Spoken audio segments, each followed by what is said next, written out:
broadcast is now starting. All attendees are in listen-only mode. Greetings, everybody. My name is John Raphael. I'm the Director of Educational Services at the National Alliance for Direct Support Professionals, and we welcome you to a really fabulous webinar we're about to have. These webinars are all in celebration and in, I would say, in response to the need for direct support professionals in New York State and throughout the United States to really understand and heed to our code of ethics. It's a 10-part series. There's 9 parts of the code of ethics, 9 tenets of the code of ethics that each one of these webinars will feature one of them. And today's is going to be really terrific. These are sponsored by the Regional Centers for Workforce Transformation, which are funded by the New York State Office for People with Developmental Disabilities, but in collaboration, we are working together to make these webinars really, really cool.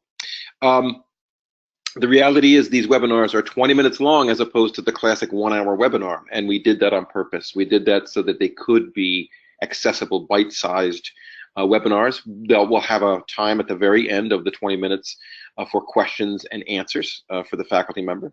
You can ask questions via typing them in and sending them in to the link on your screen.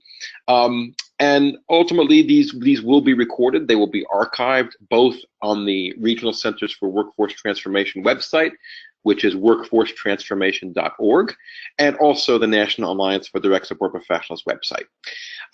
That said, let's get right to this webinar. I have the privilege and honor to introduce my friend and colleague and National Alliance for Direct Support Professionals faculty member, Mel Johnson. And Mel Johnson is going to take you on a journey through person-centered support. So without further ado, I hand it over to you, Mel. Welcome to the Code of Ethics webinars.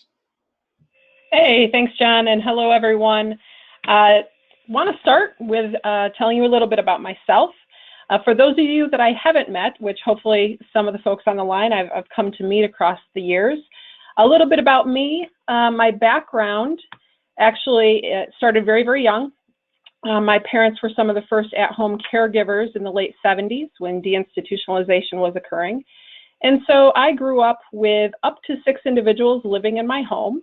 And my mom was a very progressive woman, and she actually supported them following all of the code and the ethics that we're looking at today. She followed that type of delivery of support and service back in the late 70s. So when I actually got into the field in the 90s, I was a bit shocked that we were making decisions for people and that we were doing things for people and we were caregivers when back in the 70s, my mom was teaching folks how to cook, how to navigate their community. And so I couldn't be happier to actually be part of this journey where we're actually supporting the DSPs and all of you to support others in their personal life journeys. So, you know, my background is in this field. I have my undergrad in psych, my master's is in management, but honestly, my greatest education has come through working directly in this field from the 90s on. I'm sure all of you can now figure out an age on me, which is a little scary these days. But, you know, my greatest education has come from all of you and doing sessions and hearing from you the trials and tribulations that you're going through and helping to problem solve how we can work to support people in the most beneficial way and help them reach their potential. So let's get into this. As you know, the Code of Ethics, it covers 9 different tenets, and each one of these will be covered in a webinar to come. Today we're going to focus on the first one being person-centered supports. I believe John and Joe have already gone over the preamble here, and that is archived on the NADSP website as well as the RCWT workforcetransformation.org site if any of you would like to go back and hear them. I always enjoy their banter, so certainly check that out and get caught up on the preamble, and hopefully then you can review all these in a series. So we're going to dig in here to person-centered supports, and pretty much the biggest statement lies right here, that as a DSP, my first allegiance is to the person I support, and that all other activities and functions I perform flow from this allegiance. That seems so very straightforward. There really isn't a lot of question about how that is. You always come back to this statement. But to really make this the most effective and to be the most productive in following this, you really need to know the person. You know, certainly we can make choices, we can help people make choices day to day that falls within person-centered and really, you know, helping them make their own choices for their day-to-day activities. But those true life meaningful changes, those really involve knowing the person, what their wishes are, their fears, and what obstacles they may face in achieving those. So it really, a lot of this comes down to, again, that rapport and knowing the person that you're supporting so that you can help them best on this journey. There's lots of different aspects that contribute to person-centered supports. So, you know, included in this is things that a DSP does in order to support this tenet. And the first one is that a DSP will commit to person-centered supports as best practice. Well, sure, don't we all? We would think that we do, but it's not just something that you do when your boss is watching or when an auditor shows up at the house. Person-centered supports is a lifestyle. It's a roadmap. A lifestyle of really living and breathing this service delivery every day. Not just doing the right thing when someone's watching, but to really embrace what it is to help a person on their journey and not make decisions for them.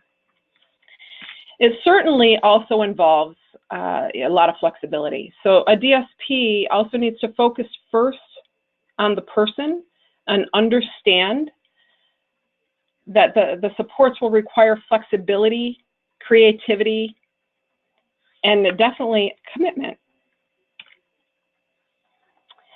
So, you know, blessed are the flexible, for they shall not be bent out of shape. I kind of liked this. I wanted to give an example of a situation that's occurred recently at my home agency. We had a gentleman that he loves I Love Lucy. And I Love Lucy is, you know, his favorite TV show. He has lots of Lucy memorabilia. This gentleman has some significant complexities. He requires G-tube assistance. He requires support in changing and going to the bathroom. And a trip to the I Love Lucy Museum, which is about 2.5 hours away, seemed insurmountable. And for years, the staff that were working with him had said, oh, there's no way we could get him out there and back. He'd require, you know, changing, and there's no safe place to do that owes him privacy, et cetera, et cetera. And then there was a person that came forward and said, there's got to be a way to work around this. And basically, it required this creative, flexible approach in which she said, hey, there's another agency. One of our sister agencies is located just down the road from the museum. And what if we call them and see if we can drive there, use their facilities there, maybe, you know, in one of their day programs, use a table where we can change and have some privacy to do a G-tube feeding with this individual. And then we could head over to the museum, spend some time at the museum, and be able to go back there and again support his needs at the time before we take the trip home. Boom, it all came together. The person was able to spend the day at I Love Lucy Museum. His needs were met. He was one happy guy. But this was always seen as an obstacle. It would have been a 6-hour journey where in this way, we were able to break that up into pieces that his support was able to be delivered. And the DSP was flexible, creative, and found a way to support something that was important to him. So moving along, as a DSP, we also need to make sure that we honor those who cannot speak by seeking other ways to understand them. And certainly, you know, there's lots of different aspects of doing that. There's something as simple as learning sign language to help support and communicate with people. But even for those that may not use or understand sign, again, if we go back to that getting to know the person, you know what lights them up. You know what makes them smile. The gleam in their eyes change when there's something that they like. And those are the things that you need to look for and to become familiar with so that you can learn when they're speaking, even if they're not using words. We certainly also know when they're expressing things they don't like, whether it's the lack of the gleam in their eye or the lack of smile, but it's important to also know those things, as that creates person-centered approach as well. As a DSP, certainly we need to recognize that each person is capable of directing his or her own life. And I like to use the analogy of, historically, the people that we've supported have always been similar to a person in the back seat of a car. We've driven them around, we've told them where they're going, we've made all those decisions in life for them. And the day has now come in which that person is getting handed the keys. They're the person getting in the driver's seat, and the DSP, or the people that support them, are taking their place in the passenger seat, that shotgun position, that co-pilot position. And as the person in the co-pilot role in that passenger seat, when you're driving, you're the one helping to navigate. You're the one helping to say, this route looks a little better than the other, or if we go this way, it might be faster, but it's more longer trip, that kind of thing when you're driving. And that's very similar to the way your role is as a DSP or person that's supporting the individual in the driver's seat now. We're not there to do the driving. We're not there to make the decisions, but we're there to kind of give input into what the best route may be, or helping them navigate and decide what the best route may be. And that doesn't come easy. Sometimes the person themselves, they may not quite be ready to be in the driver's seat. They might not quite be ready to take over the keys, because that's can bring some anxiety for them as well. So again, know your person, know when they're ready, and in maybe what domain they're ready to take over and make decisions, and what domain they may not be. And let's face it, it's not perfect. I don't know about you, but the day after I got my permit, I had my first accident. And guess what? As the person gets into that driver's seat, it's not going to be perfect for them either. We need to make sure to have patience, and we need to make sure that we allow for mistakes, because mistakes is where we learn. That day after I got my permit, I learned that there's a blind spot when you're backing up. They're going to learn as well that the decisions they make have an outcome, have consequences. And some of those consequences are great, and some are not so good. So it's okay to be that person, that co-pilot, who's going to help them determine what those consequences could very well be as they navigate their journey and their choices in life.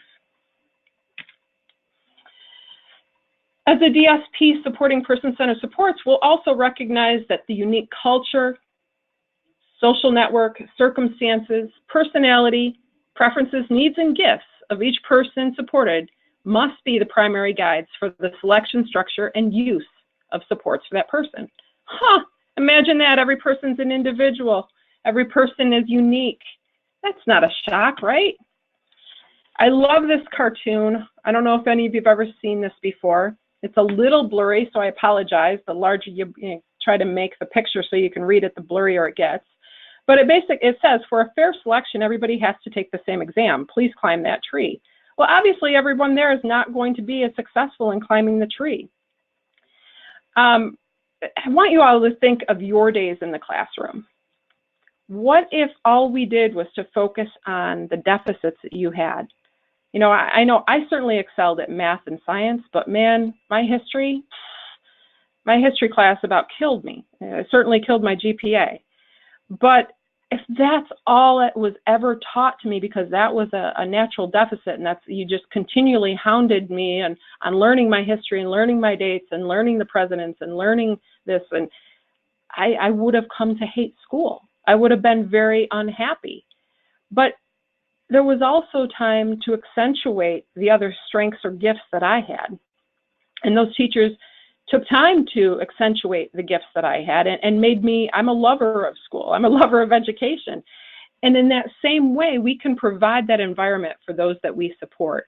We have to make sure that we, again, get to know them, know what their strengths are, know what their gifts and their all their expertise areas are, and make sure that while we do support and develop those areas that they may need help or that are considered deficits or things that they can improve on, that we don't solely focus on that, but we also structure a world and a format and a guide where their gifts and their strengths are also showcased, and that they feel good about what they bring to their home, to their program, to their work, so that they don't get discouraged in much of the way that some of us could have as kids in a school system. Also, as a DSP, I will advocate with the person I support and others when the demands of the system override the needs of those I support, or when individual preferences, needs, or gifts are neglected for any reason. And this, I'm going to be honest with you, I've been a DSP, folks. I started as a DSP, and this can be very frustrating. It means that you need to make sure that you're advocating, whether it's with a boss, whether it's with the auditors, or maybe it's the community in general, that we face these areas in which, you know, the first allegiance isn't being made to the person you support, and you want to advocate for that change to happen. That is what we need to make sure we find a way to do. What I need to emphasize here is that, folks, we have to find a way to do that with tact. Frustration is understandable, but it certainly is not productive. So I want to make sure that we don't go in advocating like this grizzly bear here. I've seen this. I've seen frustration at a restaurant where someone's not treated the way they should be treated, and the staff person or the DSP really, you know, becomes a very strong advocate. But in doing so, it takes away from the strengths of the person to advocate for themselves. And at the same time, you're not representing yourself well as a person, nor the agency or the person you support at that moment if you're going at it like a grizzly bear. And so I would much better suggest taking the approach of this bear, a bear full of honey. Sweet and sugary and lots of honey really does do the trick much better. If at any point in time that's not the advocacy approach that's working for you, then certainly I would suggest that you talk with a mentor or others within your support network to try to find a better way to advocate. But please, folks, please try to not go too strong like a grizzly bear and take away from the voice or the reputation and the perception of the person that you support. So, you know, we all believe that we're ethical. We all believe that we follow the code. We need to remember that there's a lot more to this code. It's truly a roadmap and a guide for how we work within our profession. So as a challenge, I want to encourage you all to dig into this code. I challenge each of you to find ways to bring it into your daily work. You know, try to bring it into monthly meetings, infuse it into your profession any way, shape, and form that you can.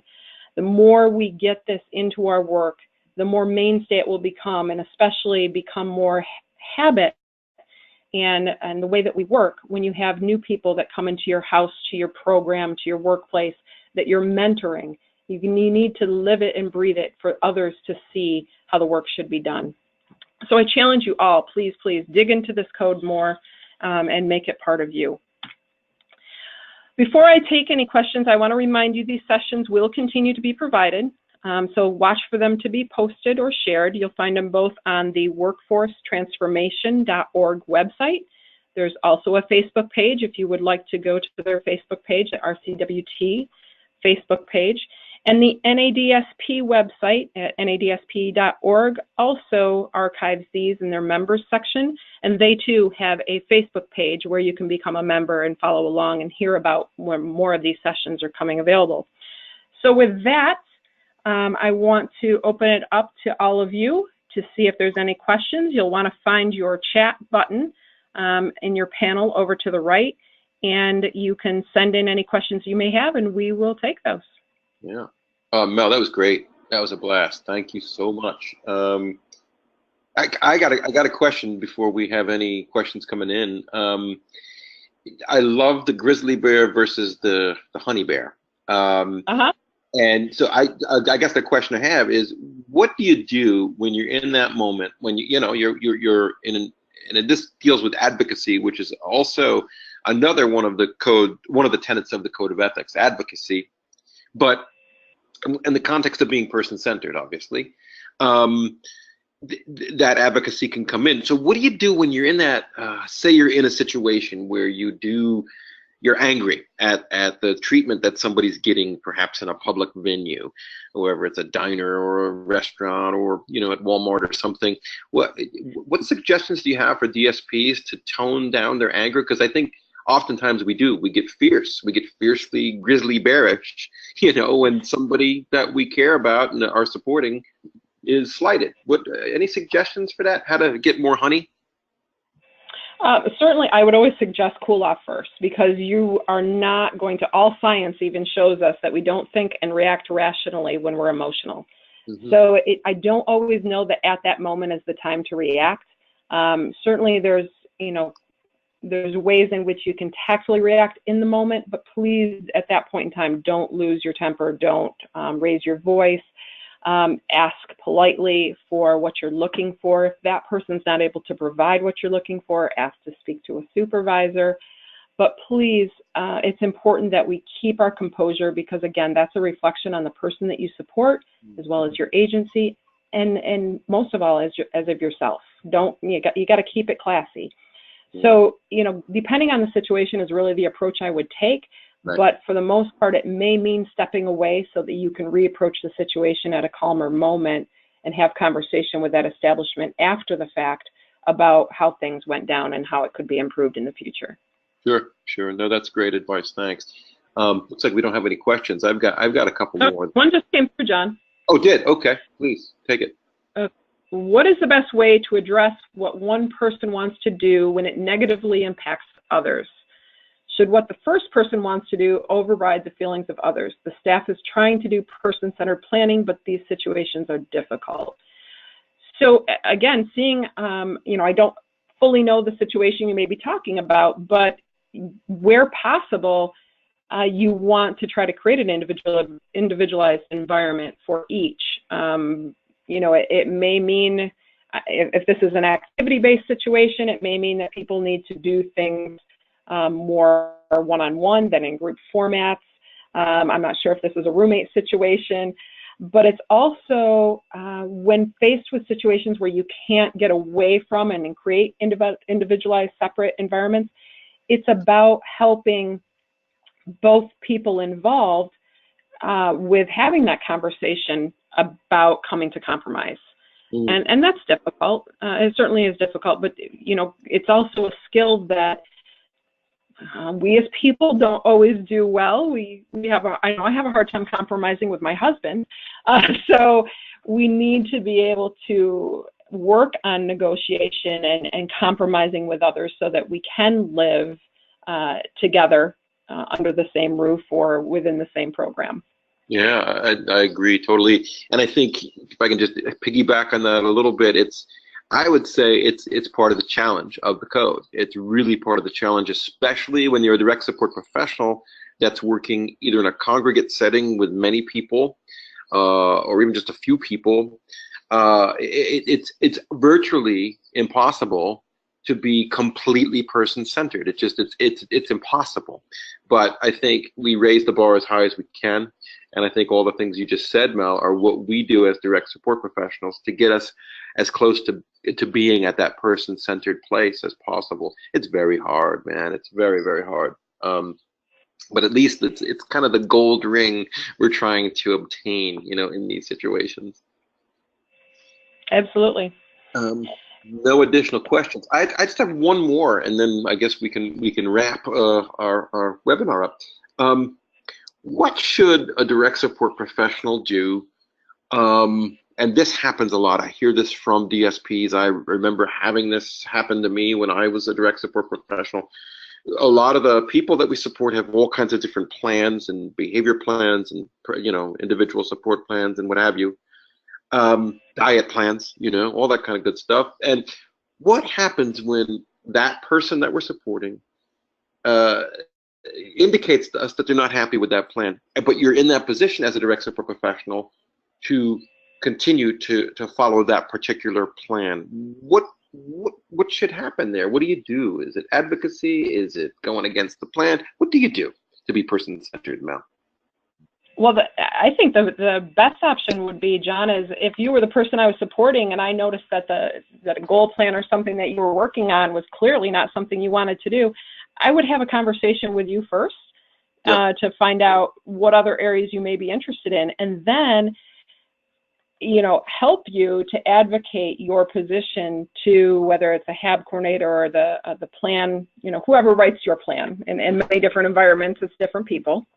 Sure. Help you to advocate for that change, but going in with an idea of something you'd like to do. Because a lot of times, you know, we just say so-and-so doesn't like what they're working on, but we don't have a suggestion on what else they should work on or what they're interested in working on. And it comes best from the person supported. So if you, as that person that's developed a great, you know, if I've developed a great rapport with you, John, you and I are going to go out for coffee, let's say, and we're going to have a conversation about what things interest you. Clearly, John, you know, you've been working on these things for the last 3 months, and almost every time someone approaches you, you decline to participate.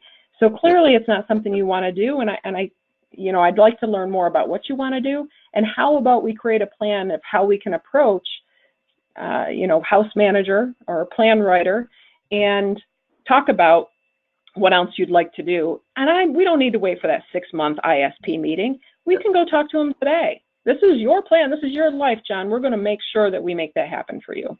Wow, that's cool. That's person-centered. Hey, we have a comment from our one of our friends in Herkimer, New York. I think another important thing to remember is if you're in a situation where you lose your temper, make sure you ask the individual you're supporting how they want to handle it, or even if they want you to handle the situation. Love it, love it, love it, love it. Yeah, thank you, Tish. Absolutely. Yeah, that's such a good point. You know, that there it is. That's being person-centered. Imagine that. Wow, really cool. It looks as though I think we're out of time now. But once again, Mel Johnson, thank you so much for this great webinar.